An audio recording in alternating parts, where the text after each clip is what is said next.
Dr. Palmer and Professor Clark, thank you both for joining us today. And the first question I'd like to ask is, could you tell us about yourself and your journeys to this point? And perhaps we could start with you, Dr. Palmer. In April 1994, I was growing up in South Africa, and we were entirely wrapped up in this moment of transition to democracy. But 2,000 or so kilometers further north in Rwanda, the country was teetering on what would be one of the worst human-led disasters of the century. And so at that time, as a young South African, I wasn't looking further north on the African continent. I was so caught up in what it meant to be part of a peaceful transition.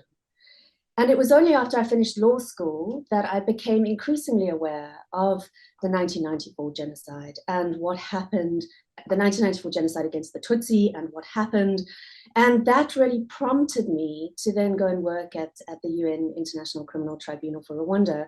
And that began what has turned out to be a very long journey. Where, having started working in Rwanda as a young lawyer in 2006, I then became really interested in how the local justice responses to the genocide against the Tutsi interacted with international justice institutions that were being implemented by the United Nations. And so that led me into scholarly work. And now I find myself here, where I'm an associate professor or reader in criminal law at King's College London. And I really hold on to that kind of, these trajectories are very much part of how one makes sense of the work we do today, including a real commitment to peace education work and to critical engagements with international justice. Thank you, Dr. Palmer. Thank you for that. Professor Clark, could you tell me about your journey to this point? I guess my journey's maybe been a bit more accidental than Nikki's in the sense that in the late 1990s, I was an Australian undergraduate student. I'd just gotten a scholarship to come and do my PhD in the UK, and I was trying to work out what my PhD topic would be. And I stumbled over these very brief mentions that Rwanda was looking at using community courts called Gacaca to prosecute genocide cases. Gacaca wasn't even up and running in Rwanda yet, but it was being discussed in Kigali as a possible way to deal with genocide cases. And so I landed in the UK in 2001 as a PhD student, wanting to write a thesis on a topic that I wasn't even sure would happen. It wasn't clear that Rwanda, in fact, would go down this community justice line. But the following year, as my PhD was getting up and running, Gacaca was also getting up and running, and I found myself going off to Rwanda very naively, very green, to look at this very different way of doing justice. Everyday people across the Rwandan territory prosecuting these very complicated genocide cases, sitting under trees and in village courtyards. I'd grown up in different parts of rural West Africa. My parents had been working in Ghana in the 1990s. I went to school in Cote d'Ivoire. I had all of my teenage years were in that part of the continent. So I had some personal familiarity with that part of Africa, but I'd certainly never been to Central Africa. So I landed and had to try to make sense of my surroundings and try to make sense of Gacaca and these very different approaches to justice that Rwanda was pursuing. And I guess the next 20 years have really been me staying in academia, returning every year to Rwanda and neighboring countries like Uganda and Congo, observing how these societies have grappled with the mass crimes and the mass conflicts that they've been dealing with, getting to know people, making the same visits to the same places, especially in rural Rwanda, seeing how people's lives are developing over those 2 decades. And I guess I find myself as a professor now at SOAS, in many respects asking myself the same questions that I was asking as a completely baffled PhD student in the early 2000s. How is it that everyday people who've lived through such traumatic events, such as the genocide against the Tutsi in Rwanda, continue with their lives? How have they rebuilt their lives? How have they rebuilt their communities? And what role does justice play in that recovery process? So it's been 2 decades really of struggling sometimes to come to terms with all of this and trying to understand it, but also marveling at the courage and the resilience and the energy and the optimism and the of everyday people who live the justice process and not just are subject to it. Thank you, Professor Clark. Can I ask, for those who don't know, and you may well not want me to ask this, but is that how you met? Because I know that you're married, and that's incredible. So I'm wondering if, obviously, as you were both trying to deal with this incredibly complex and difficult situation, and I know the Great Lakes extremely well, is that what brought you together? I think it's a great question, Jeremy. So actually what brought us together, and this is, we track the stories of South Africa and Rwanda very closely, because we actually met at the Bram Fisher Memorial Lecture at New College in Oxford. And so there, Sydney Kentridge, one of the lawyers who represented Mandela, was giving the lecture, and I got introduced by a very good friend of mine, Sindiso Mnisi Weeks, who's a professor in the US now, to this postdoc who'd arrived and was also working and interested in Rwanda. And so it was in the context of a commemorative lecture for Bram Fisher that Phil and I had our first conversation about Rwanda. And then I guess the rest is history, because we then started doing our fieldwork together in Rwanda, which was a bit of a challenge, because I think we're both quite independently minded and sometimes have our own ideas about how we'd like to do our field work and the kind of issues that we should explore. But we have, I think, had a really remarkable experience of being able to travel to Rwanda together consistently over the 10 or 15 years that we've been together. We've now got 3 small boys, aged 7 and nearly 5-year-old twins. They also now come with us to Rwanda. So our whole engagement with the country now is an all-family event in many respects. Our boys have got good friends in Rwanda, just as we do. We started out really as individuals engaging with these issues, but it's become a big part of our married life and also an enormous part of our family life now. Wow, as a filmmaker, you'll know what I'll be thinking. This is a great movie. Our boys love to be on camera. I can assure you of that. They're not backwards in coming forwards. Oh, fantastic. Well, how wonderful. Obviously the situation has very much changed, hasn't it, in Rwanda? And there's been incredible work that's happened as a consequence of people like yourselves participating and supporting. But it is an extraordinary situation. And it's lovely also that Rwanda created a beautiful relationship for the two of you, 3 wonderful boys. So that's nice that out of the darkness can come light. Fantastic.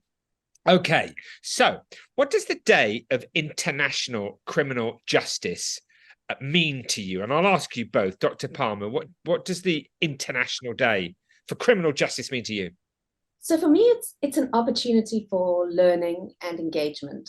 I teach international and transnational criminal law here at King's College London, and each year I'm just struck by both how committed and how critical my students are when learning about the operation of international criminal justice, how it works, why, who benefits from it, and also who carries the cost. And some of them are asking really, really crucial and tough questions, including about how European states can be held accountable for pushback policies against migrants in the Mediterranean, alongside accountability for war crimes, crimes against humanity, and genocide in Ukraine.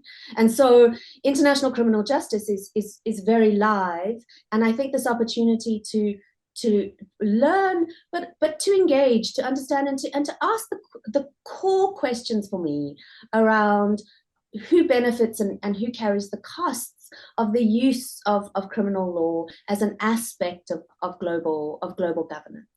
And so this is very much where my students' orientations are, and it's where my teaching and orientation is as well. Thank you, Dr. Palmer. Professor Clark, the Day of International Criminal Justice, what does it mean?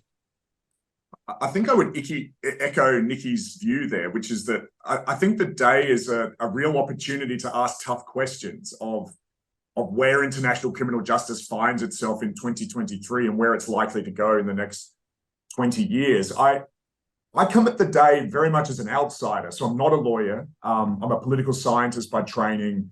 I'm very much an African politics specialist. So I come at these questions of law and justice from, I guess, the vantage point of someone who studies particular places and particular people where international justice engages.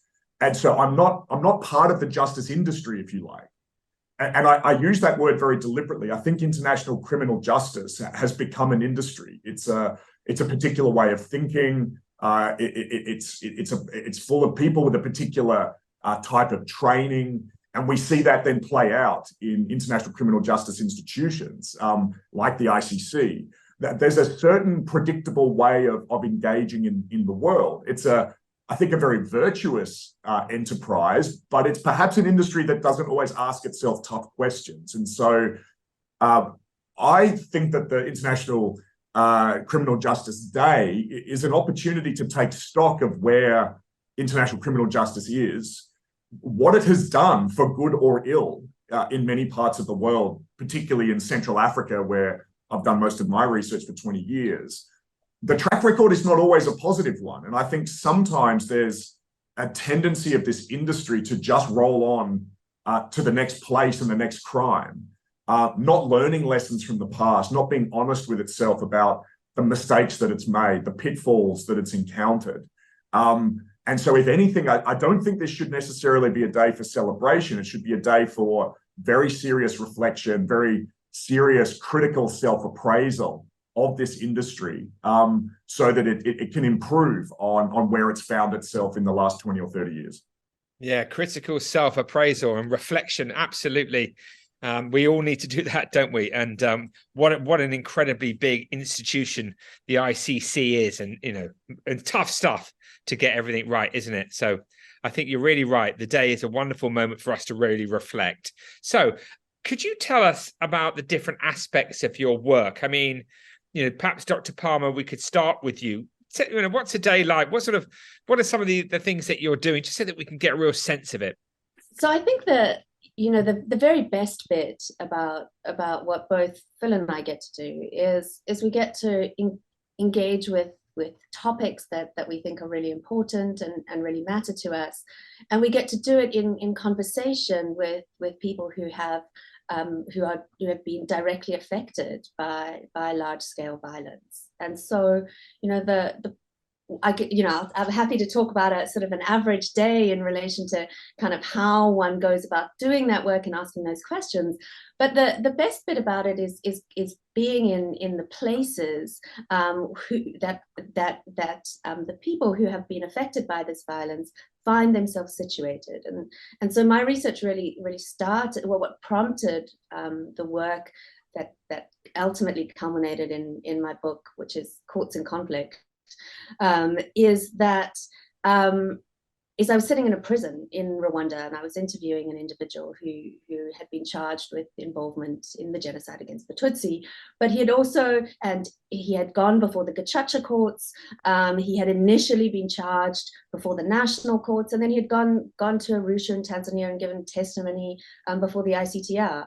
And so as a young lawyer at that moment, I was really struck by how he was making sense of these justice processes, really committed to trying to understand that different people situated in different parts of the world understand international criminal justice and a wider set of responses to large-scale violence differently. And so the opportunity to talk to judges and lawyers involved at the ICTR, at the Rwandan National Courts, and at the localized Gacaca courts started to illuminate to me how these different institutions see themselves as achieving different ends. And this affects how they're able to interact with one another. And so the commitment by the international judges and lawyers towards building institutions of international criminal accountability then intersects and doesn't always fit perfectly with how the local Inyangamagaya or the Gacaca judges were understanding their commitment to providing very specific information about where individual bodies of victims could be found, and who the specific people were who were understood to have committed the actual physical violence.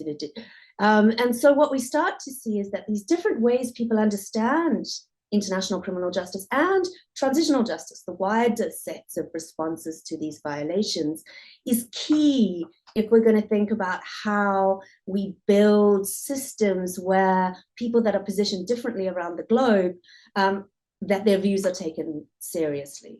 And so the best bit about my job is when I get to do that.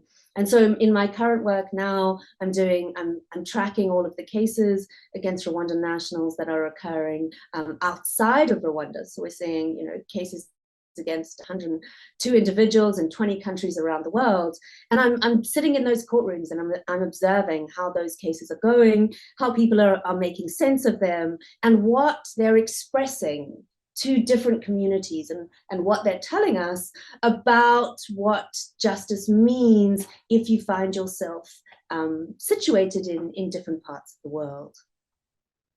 Amazing, Dr. Palmer. Wonderful. What an incredible job that you have. It really is.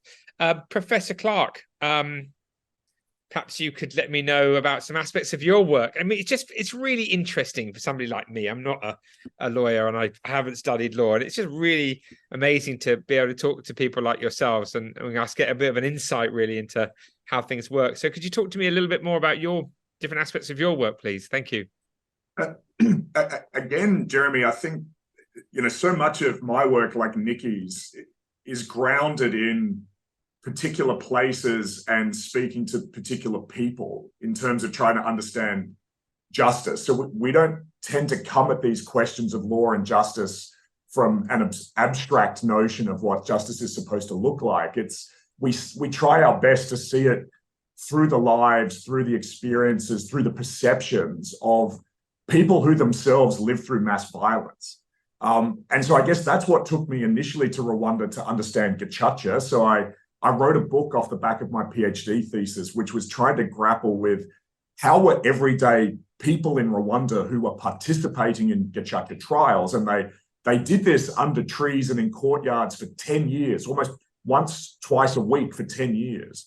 Hundreds of thousands of people participated directly in these village genocide trials. And so I wanted to understand, what was that experience like, not just from a legal perspective, but from a lived experience. And also, what would it mean for people's ability to get on with life in a country that had been through genocide? One of the really amazing things about Rwanda is that if you go back to the hills today, almost all of the 400,000 genocide suspects who were prosecuted through Gacaca are living side by side with genocide survivors in the same communities where they were alleged to have committed crimes in 1994. And the country hasn't exploded in a way that many people predicted. Well, that very difficult justice process under those trees for those 10 years, I think, is a big part of the reason why Rwanda finds itself where it is today. So much of my work was just traveling around, following these trials, doing follow-up visits to the same places and interviewing the same people over a long period to try to understand that process. But then I guess accidentally what happened for me was that looking at Gacaca in Rwanda then pushed me out into a completely different framework for a second book project. I then wrote a book called Distant Justice, which was focusing on the International Criminal Court, particularly in Uganda and the Democratic Republic of Congo, because what was happening when I was studying Gacaca in those villages in Rwanda was the ICC suddenly came into the same region and became a new player in responding to mass violence in two countries that neighbored Rwanda. So almost by accident, I then got drawn into a completely different project, looking at a completely different type of institution. I went from very community-based justice to then looking at international justice. But actually, what I was seeing in the Gacaca environment really informed the way that I looked at the ICC, because the ICC, whether the court knew it or not, was having a massive impact all the way down at the village level in Uganda and Congo. it was having all sorts of ripples and repercussions on the ground in terms of community relations, in terms of national politics. It was changing life for everyday people in a way that I don't think ICC actors in The Hague necessarily would have fully understood. So I came with a Gacaca understanding, and that helped me understand the ICC.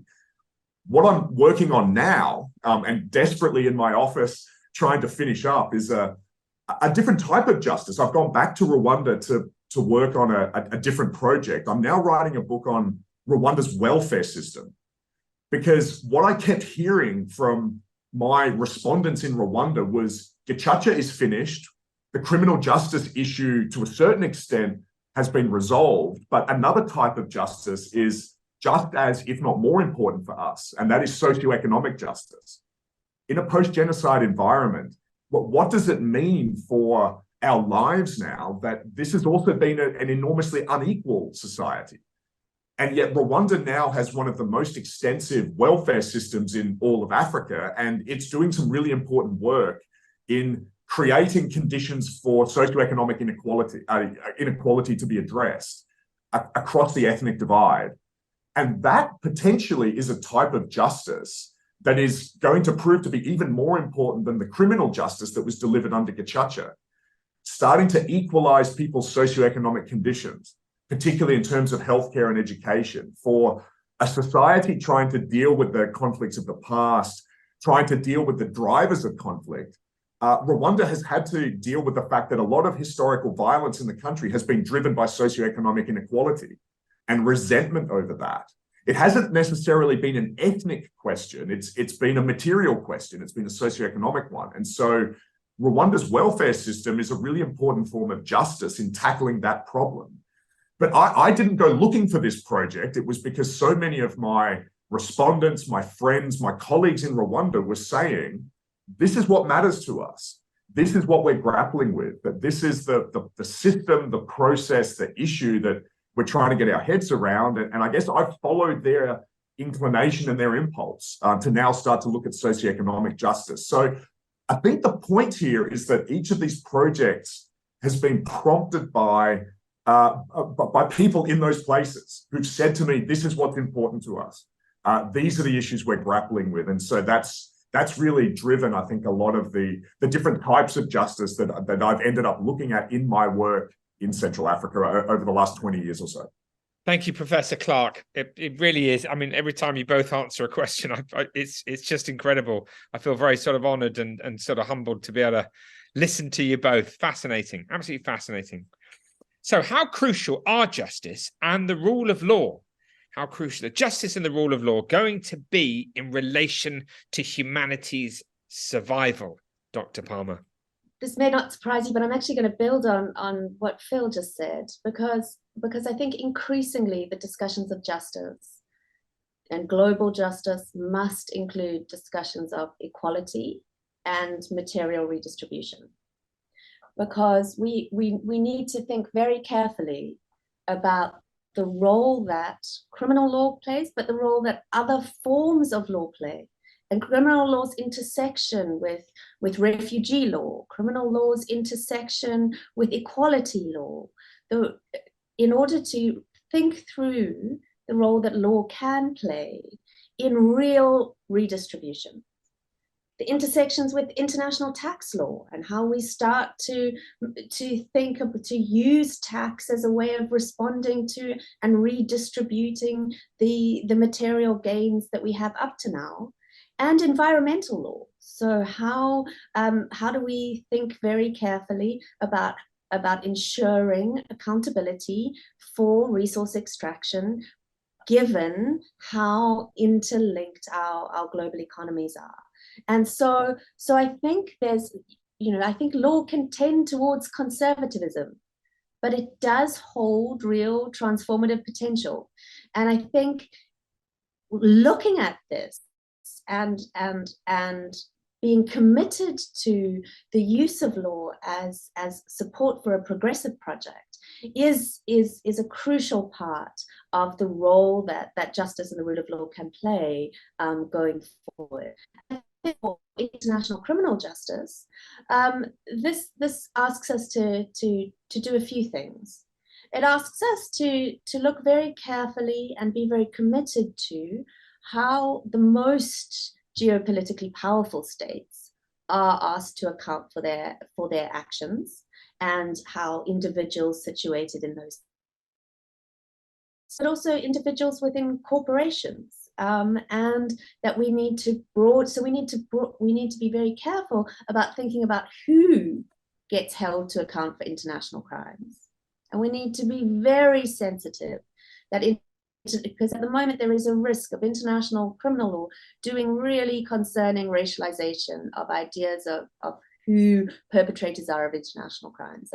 And I think this requires an orientation towards the most powerful states and the people within those states acting there, and the most powerful private actors, and looking carefully at the mechanisms that the Rome Statute does already have to ensure individuals that are situated within corporations, for example, arms traders, can and should be held liable for their complicity in international crimes. But it also requires a broadening of our notions of harm, to include questions around environmental harm, and distribution. So I think there can be real progressive potential in international criminal justice, but not if we don't take very seriously the criticisms of it and think about it in material terms. And so I think that's and terms that are really sensitive to questions of equality. And so that's where I really see the future potential and some of the important research questions that are arising.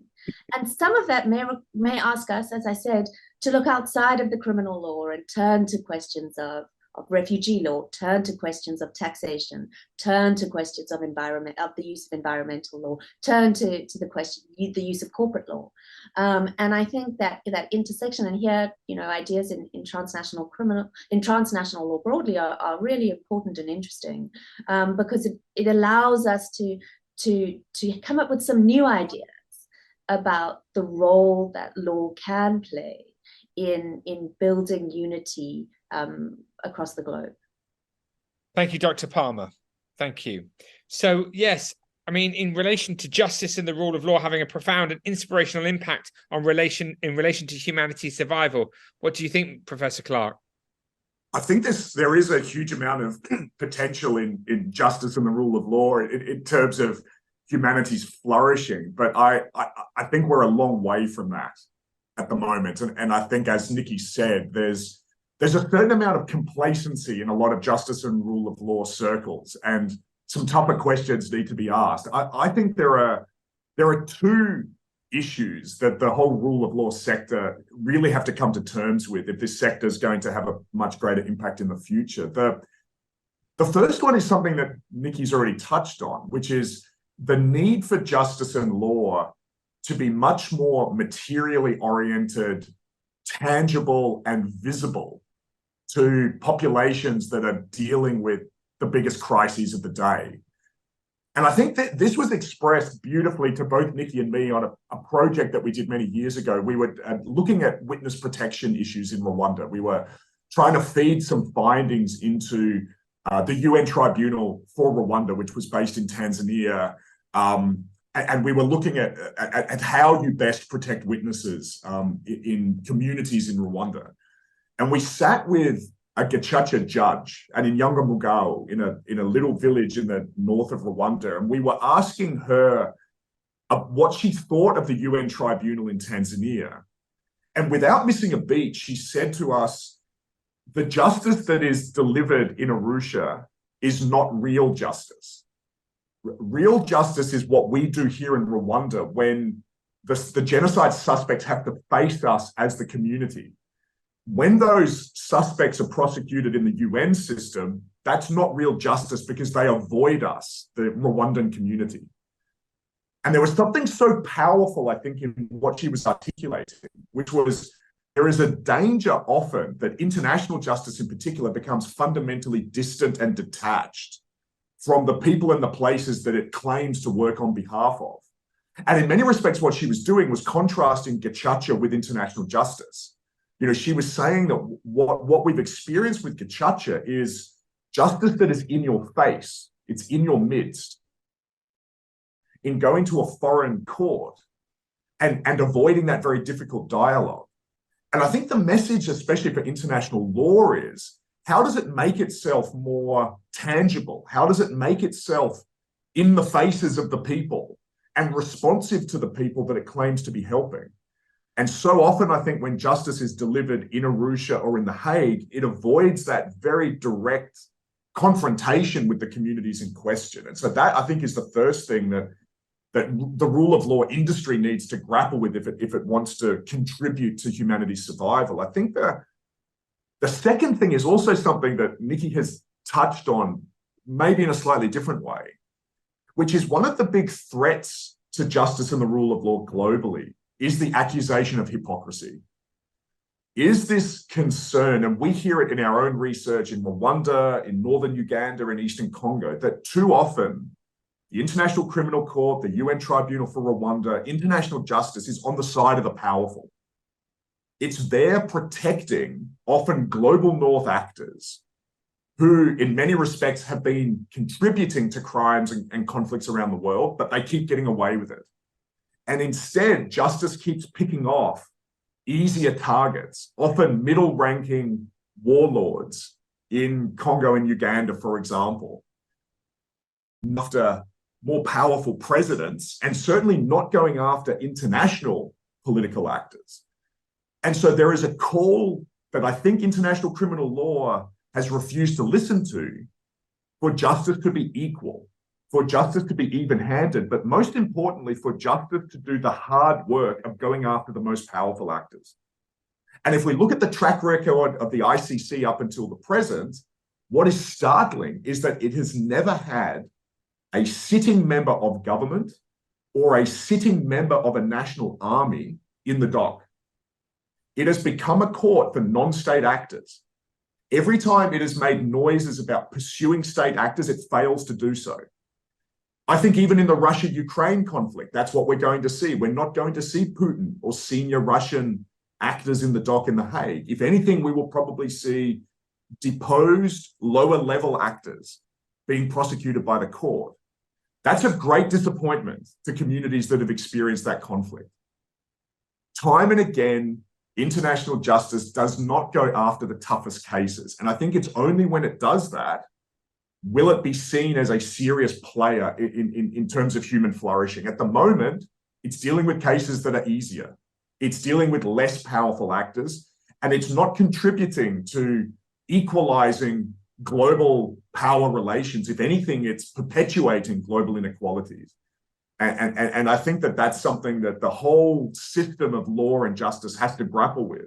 Is it on the side of the powerful, or is it on the side of the weak and the vulnerable and those who really need help? And I think on that count at the moment that this industry is failing. So given the state of the world, Dr. Palmer, do you have hope that we can still survive? Hope is absolutely crucial. And we have 3 young children, and they are incredibly hopeful. And I think we owe it to them that we remain hopeful. And I think that what we've seen and what we learn if we look back at the operation and the foundations of international criminal justice is that out of some of the worst atrocities has been some of the most collective building. And so it was in the wake of World War II that we saw the establishment of the Nuremberg Tribunal, and that created the foundation for then the responses in the former Yugoslavia, Rwanda, and now with the establishment of the ICC. But that moment also allows us to see other points of collective organizing. And so one of the areas that I'm increasingly interested in is international refugee law, and how in the wake of World War II, there was a real commitment from states around the world to offer refuge to people fleeing persecution, but in the wake of large-scale violence. And so at the moment, what we see before the UK courts is an opportunity for the UK courts to offer a broad interpretation of the obligations on the United Kingdom to assess asylum applications for individuals who arrive on their shores. And so the Court of Appeal has handed down a very recent decision in relation to the UK and Rwanda asylum agreement that said that the UK doesn't have that obligation, and that it can send people who arrive in the UK to another safe third country.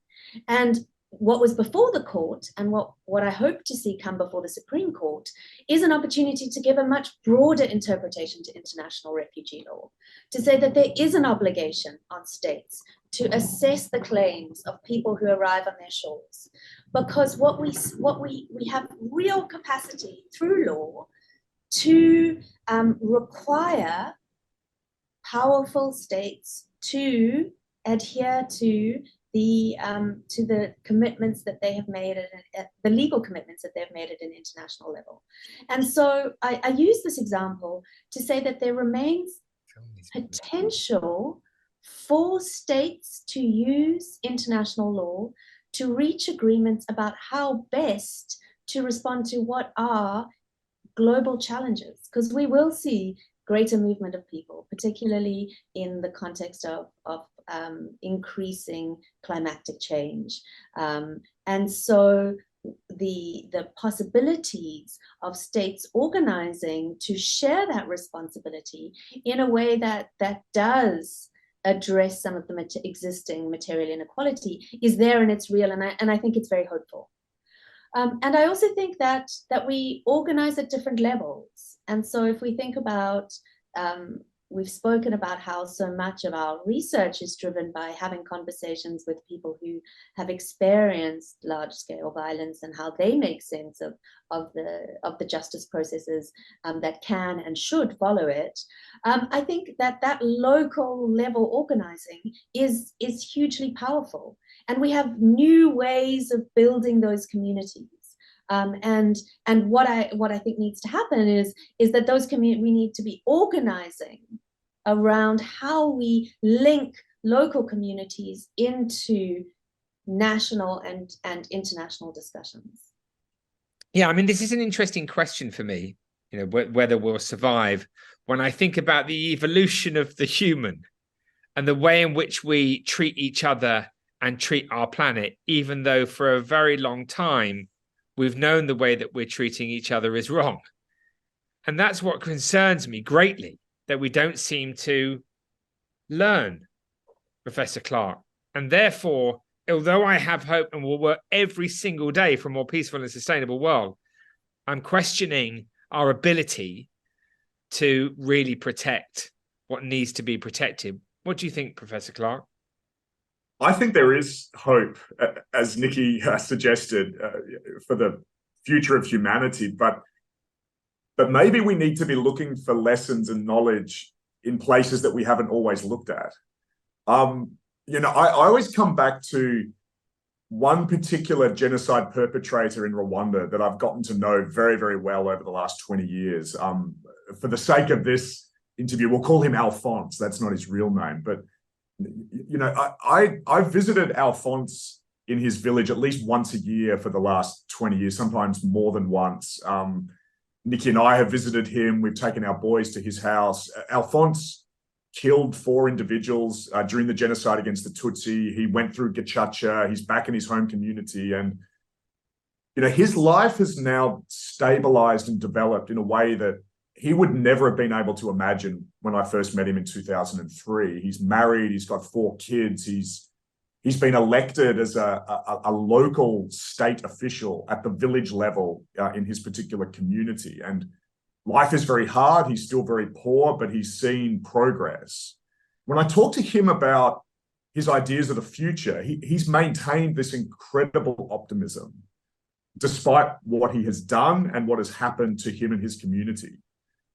And I often ask him why. Why do you still have hope for yourself, your family, and your community? And he always comes back to the values in his community. He always says, despite what we've done to one another, despite the violence that has happened here, there are still important values here that drive us, values of dialogue, of having difficult conversations about the past, of working together and using our joint work on the farms as a way to rebuild our communities and to rebuild trust after the genocide. And he says these are things that are deep in our culture that we have been able to come back to in Rwanda in the aftermath of the genocide. And he also says that going through the Gacaca process for him and for genocide survivors in his community was really important. Rwanda using this very different type of criminal justice through Gacaca enabled a village confrontation with history that wouldn't have been possible otherwise. And he also talks about the way that Rwanda's socioeconomic justice through welfare has enabled him and his community to get back on their feet. But he says all of these ideas, the way that we've gone about these things has come from us. It's come from our culture, our communities. It wasn't given to us internationally. And that is what gives him the basis for this optimism that comes through all of my interviews with our farms. And so I think there's something there. It says to us that justice can mean many, many different things. And we, especially in the global north, have perhaps become too narrow in our conception of criminal justice as the response to mass atrocity. And that maybe we need to start listening to different places and different voices. The final thing I'll say on that, and this has been a big part of Nikki's and my work in Rwanda over the last 10 years or so, has also been to start working closely with Rwandan researchers. So we do our own research, but we've built these collaborations with a wide range of local researchers who have completely different perspectives on things, who are also often academics and journalists trying to get their voices heard in international debates. And I think that's part of the justice question as well, is whose voices are being heard? Who is shaping our global discussions about justice and law? And too often those debates have also been dominated by the global north. And perhaps if we listen to local communities, but also to local researchers, we start to see, we start to engage with values and concepts and insights that have been silenced for too long. And we need to be more humble, I think, as global north scholars and practitioners, and say we've not been generous enough. We haven't been open-minded enough. And it's time that we broaden the terrain and allow these other perspectives to shape the way that we think about justice and law now. Dr. Palmer, I'd like to ask you, what advice would you give to a young person who's thinking of going into the legal profession? I think law can offer real progressive potential, but the key is to think and think critically, because what you learn in law is a set of technical skills about how to read a case and how one can then understand those principles and deploy them to solve current world problems. But let's think carefully about where that law comes from and what problems we want it to be focusing on. And if you're doing that, you're going to be the type of lawyer that we need in the world. Thank you so much, Dr. Palmer. Thank you. Professor Clark, advice to a young person thinking of going into the legal profession? I think for any young person starting out in the legal profession, I would say also educate yourself outside the law.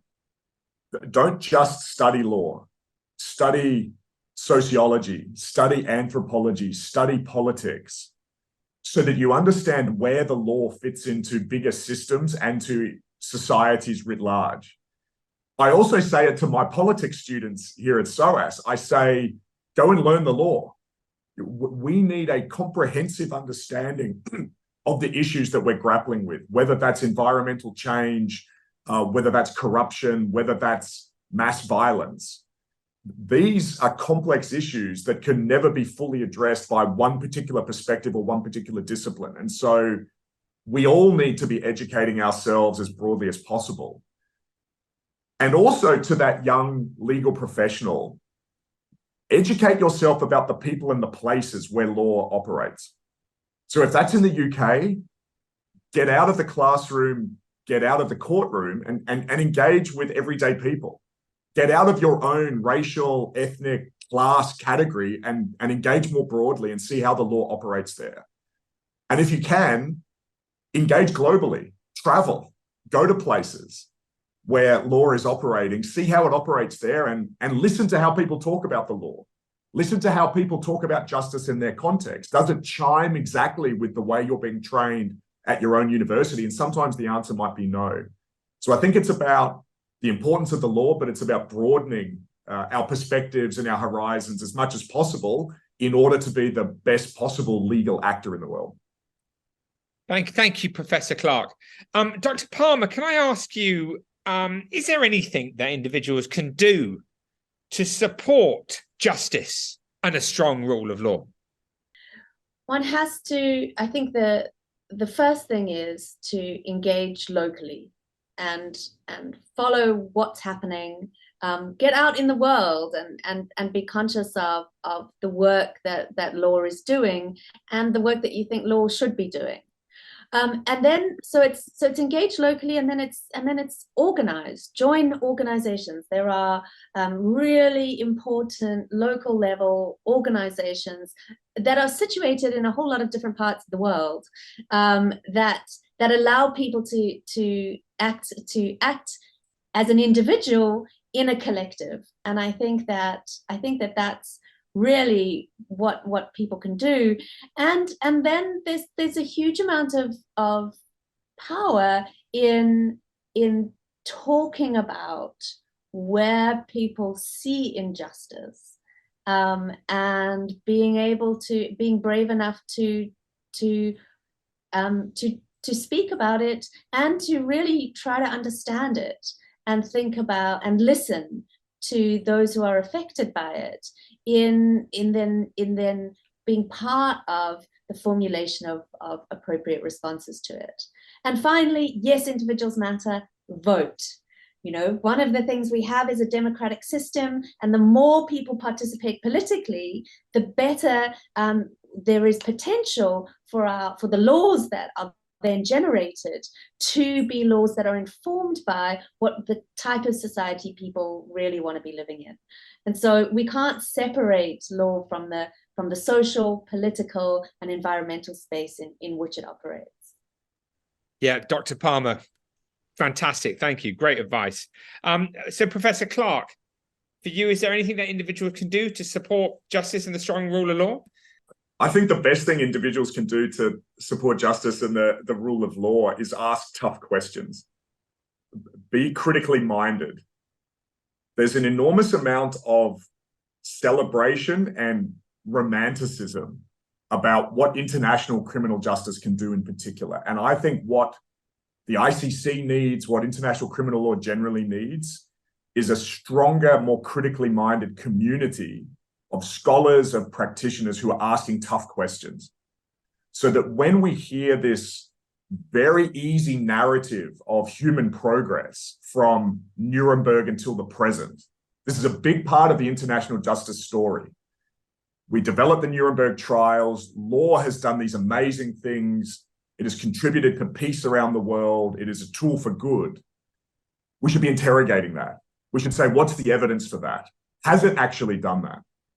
And sometimes has international law, because it's been badly implemented or because it's driven by the global north and not listening to other voices, has it ever made it worse? Has it ever made the situation worse?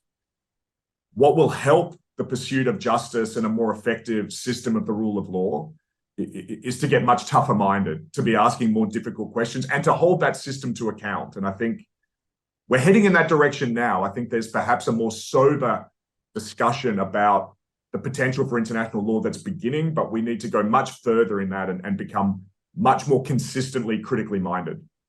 Finally, I'd like to ask you both, is there a way that people can support your work or find out more information?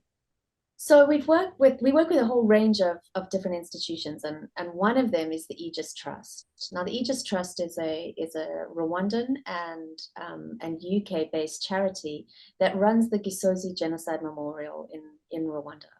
And they, in running that memorial, they offer a site and a place for education, and they've extended that through a peace education program. And that peace education program has been working with Rwandan researchers around how peace education can enable students in high schools across the country to engage and to think critically, and to really wrestle with what peace looks like and what peace could look like in Rwanda today. And so I think the work of the Aegis Trust, and they're expanding it into the Central African Republic as well. Both Phil and I have worked closely with them for many years. I would really encourage people to look at the work that they're doing and support the work that they are doing.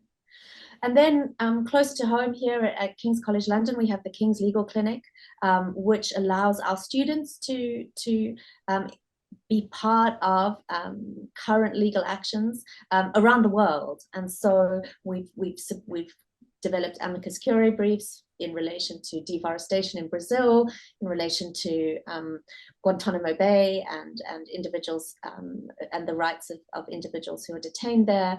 And so the King's Legal Clinic is really at the edge of some of what law students can be involved in. And then there's the Global Legal Action Network as well, which is also based here in London, but is doing some of all of the questions that we've been asking. What is the progressive potential for international law, including international criminal justice? Thank you, Dr. Palmer. Professor Clark, are there ways in which we can support and what kind of information we can find out? I mean, just like Nikki, I would really emphasize the work of the Aegis Trust in Rwanda, which we've been working with for the last 8 or 9 years. We were part of a team with Sandra Shenge, Felix Ndahinda, and a range of other Rwandan colleagues in setting up a research program at the Genocide Memorial, training, mentoring, amplifying the voices of Rwandan researchers. That amazing body of work that those local researchers produced is now on a website called the Genocide Research Hub. So I would really recommend that people look at that repository, because it represents scholarship produced by Rwandan researchers, which perhaps has not been sufficiently recognized internationally. And I think on questions of justice, on questions of law, on questions of reconciliation, post-conflict recovery, you'll see perspectives from those Rwandan researchers that perhaps are not the same as what you might get in global North debates. And so I think the Genocide Research Hub is a really important resource that I would encourage people to support, to look at, to use in their own work. At the moment, Nikki and I are in the process of trying to build something the next level up from that Aegis Trust program. We're now working with the University of Rwanda to try to build a research institute based in Kigali, which would bring regional researchers, postdoctoral fellows and other researchers to expand on this local knowledge production. We're looking to raise funds to build a new social science institute around the concept of intergenerational justice that would create a space for local researchers across the region to start to explore these key issues around reparation, about restitution, about environmental change, all sorts of intergenerational challenges, but through frameworks that make sense to them in those local contexts. And so this is a really important partnership with the University of Rwanda to build the kind of research institute that at the moment doesn't exist in Eastern and Central Africa. And so if anybody's got a spare £2 or £3 million down the back of the sofa and would like to support this really important work of local researchers, which will then shape policy and practice in the region, then please be in touch with either Nikki or me, because that's the work that we're going to be doing over the next few years or so. Well, fantastic. And if they don't have 2 or 3 million, £2 or £3 to do it as well, won't it? Would also help. It'll all add up at the end of the day for an important global North, global South collaboration. Well, Dr. Palmer, Professor Clark, as I've said earlier today, absolute honor to be able to talk with you. Thank you so much for participating in this broadcast. And I wish you both the very best of luck with your incredibly important work, but most importantly, looking after those 3 wonderful boys. Best of luck with it all. Thanks so much. Thanks very much, Jeremy. Yeah, a pleasure to have this discussion with you. Thanks again for inviting us. Thank you.